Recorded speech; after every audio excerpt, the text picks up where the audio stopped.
আমার প্রিয় বোনদের জন্য কিছু ১২ ভাতারি স্বামী আছে যাদের, সেই ১২ ভাতারি স্বামীদের জন্য কিছু বার্তা নিয়ে চলে আসলাম। আসসালামু আলাইকুম, সবাই কেমন আছেন? কিছু স্বামী আছে ১২ ভাতারি, ১২ জনের কাছ থেকে চলাফেরা করে। এইজন্যে ঘরের বউকে কখনো সম্মান দিতে পারে না। একটা জিনিস বোন মনে রাখবা, তোমরা দেখবা যে তরকারি রান্না করে দেওয়ার পরে লবণ ঠিকঠাক হয়েছে, তখন সেই ১২ ভাতারি স্বামী কি বলে জানো? তখন বলে যে তরকারিতে আজকে লবণ বেশি হয়ে গেছে। এত বছর সংসার করছো এখনও ঠিকঠাক রান্না করতে পারো নাই? এই মানে যে সূচনা ধরে মানে শুধু খালি এ কথা সে কথা ধরে লাঠিচার্জ করে। আবার একটা জিনিস দেখবা যে মোবাইলে এর সাথে ওর সাথে ডেটিং মারে, কথা বলে, কিন্তু ফোনটা তোমার হাতে ধরতে দেবে না। তখনই তুমি মনে করে নিবা যে তোমার স্বামী আসলে তোমার ভিতরে নাই। সে অন্য কারোর হতে চলছে।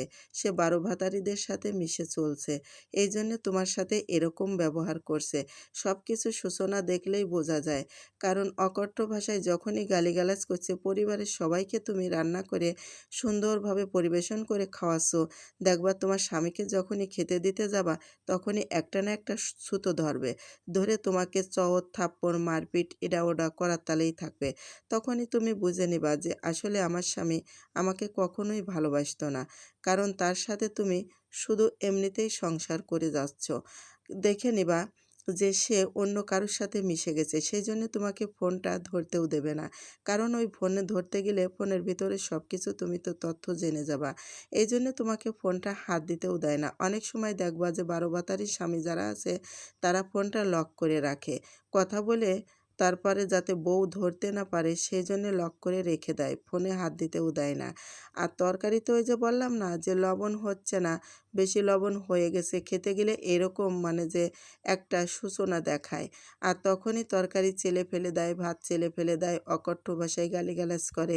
তখনই মনে নিবা যে এতদিন ধরে রান্না করলাম আমি পাকা রাঁধুনি, আর এখন আমার স্বামীর কাছে এখনই সে দেখছে যে আমি রান্না করতে পারছি না। আমার তরকারিতে লবণ বেশি হয়ে গেছে, সে খেতে পারছে না। তখন মনে করবা যে আসলে স্বামী তোমার ভিতরে নাই।